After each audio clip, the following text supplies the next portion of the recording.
Welcome to Slice Killer Cakes. In this video, I'm going to show you how to make that beautiful two-tier snowflake cake. I'm going to first start off by showing you my technique for icing all of my cakes. This is actually a 20 by 30 craft foam board that you can buy from your local hobby store. This is an X-Acto knife, and underneath is a self-healing cutting mat. I'm going to put a link to all these products that I use below this video. But I get the cake pans that I bake my cakes in. This is an 8" and a 6", and I draw their outline basically with a marker, and then use this craft knife, after many years of experience, cut it out into the perfect circle. This is about 1/4 of an inch larger than the cake itself. As you can see, I was trying to show you the size difference, and this is going to give that thick buttercream layer on the exterior. And this foam board is going to be the guide to give you those straight edges. So I'm cutting off the tops and adding a simple syrup to keep the moisture in, and doing a crumb coat here. And this is me starting to do my first layer of frosting.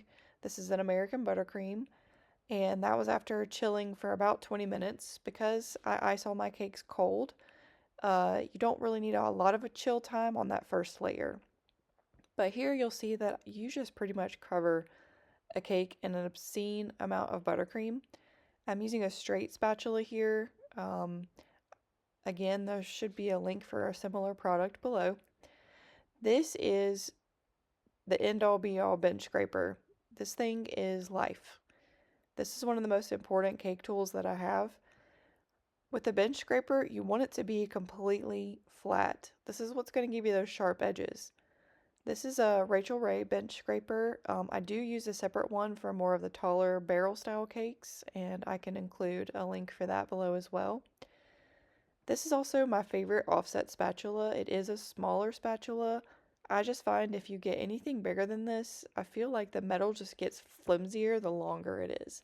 So even for my 14" cakes, I'm using that smaller offset spatula. So I go over with my bench scraper several times, and what I showed you a second ago and forgot to mention is I have an electric tea kettle where I keep boiling water. I press the button every 5 to 10 minutes just to keep it extra hot. I have the perfect little size pot that fits my bench scraper exactly. I fill that pot up with the boiling hot water, and I leave my bench scraper in there so that metal gets really nice and hot. And this is going to seal up any of those little air pockets. And I put it back in the fridge, and I'm showing you here that I've heated up the buttercream because you want it to be a little bit of a softer consistency. So this cake is chilled about 30 minutes, and I'm adding the second layer of American buttercream. Again, I do this 3, sometimes 4 times, and that's in order to get those really, really sharp edges that you want. A lot of people, which, the goal is to watch this video and be able to recreate it, but I've been doing this for 14 years, and there is just sort of this natural, I don't even know what you would call it, just experience of doing it for so long. But just really lots and lots of practice is key for getting your buttercream nice and sharp.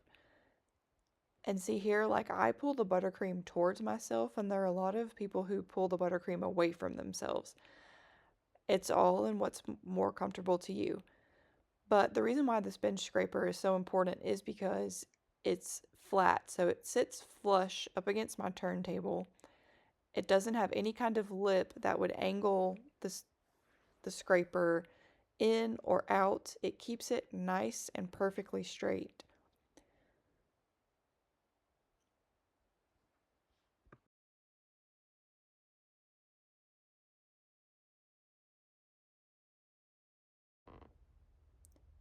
So she's going back in the fridge, and while she's in the fridge, I'm going to go ahead and cut out my snowflakes. This is gum paste, which I've made from scratch. One of my small rolling pins. I Crisco my surface, and these are a plunger style snowflake cutter. I like to grease the plunger itself. It seems to help release the snowflake a little bit easier.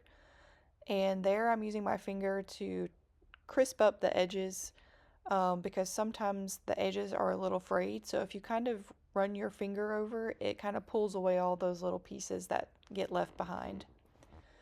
Also have some toothpicks here. I have a water pen where I use it. If you squeeze it really hard, it'll just shoot out the water rather than just wetting the bristles. But I have my little pile of water, and it's just easier to grab a toothpick, roll it in that water, and then you use that to put into your snowflake as you let it dry. This will take a couple of days, but this will allow the snowflake to be 2D, so it'll come off of the cake and gives it plenty of time to dry and become nice and firm. So here I am again, would you believe it? Another layer of obscene amount of buttercream. And again, there's really not too many times that you could do this. You really want to make sure you're getting rid of any air pockets and making sure that it is nice and sharp.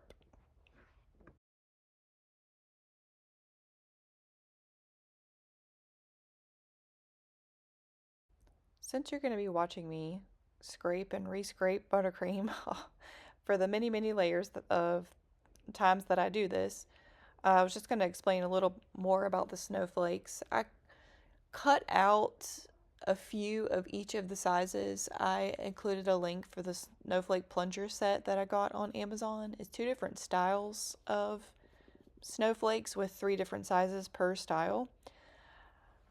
It's kind of a guesstimate. I always like to make extra because I am clumsy and sometimes drop things, and I want to make sure that I have backup so that I'm not in a pinch trying to get something dry super last minute. So, if you're interested in my gum paste recipe, it is life changing. I don't like to buy gum paste from hobby stores because all they do is add Tylose or CMC powder to fondant, and it never fully hardens. And I want to make sure you hear that because it is the truest thing you will hear. You can make it the day before, you can make it 3 days before, it is never going to get as hard as gum paste. So, because each cake is on that foam board, I hot glue my foam boards to my cake drums. I don't understand how people just put their cake on these cake drums and they are not worried about transport or customers doing crazy things, putting it on slanted surfaces or driving like NASCAR drivers. To me, any extra security is key. So here I am doing a pink layer of buttercream. We already have our perfect cake. Now we're kind of covering up that darker line, which we're going to cover it up again with a border because I love a good cake border.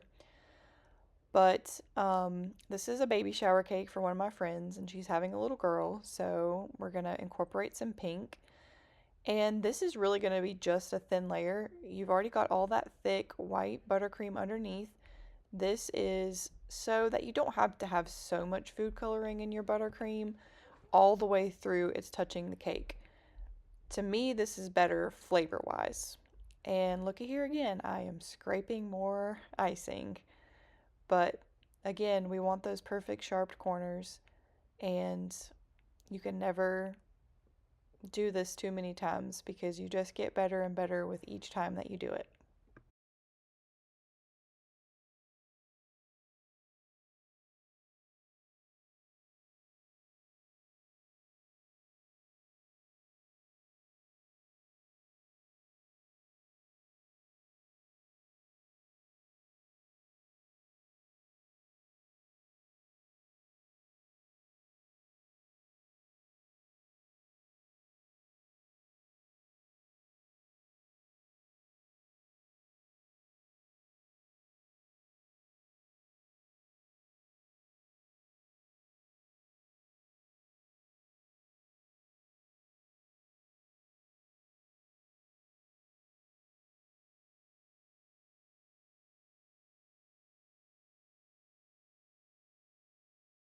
So we are finally done with icing this pink layer, just cleaning up the cake board so she's nice and pretty. Here I have a continuous spray misting bottle, and what I'm going to do is, because this is supposed to look like snow, is I'm adding a little bit of fondant to the top.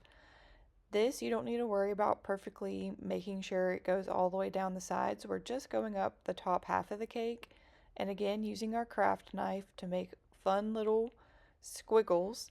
You want to kind of keep your like peripheral open to where your start and finish line comes together so that you don't have some weird chopped off angle. You kind of want to plan, go slower towards the end.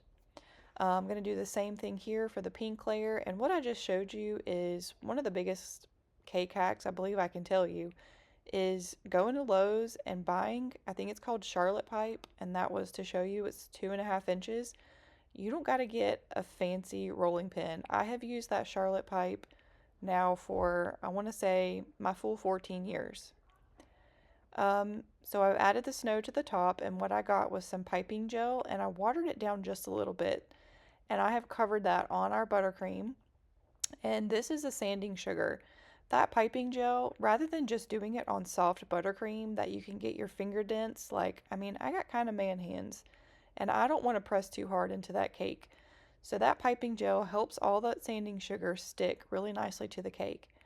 And putting it on a sheet pan is a bonus move because it catches all of those excess sprinkles and you can reuse them because Lord knows we always gonna need leftover product. Here I'm adding my bubble tea straws and I have a really nice flat pair of scissors and I use this to support my next cake.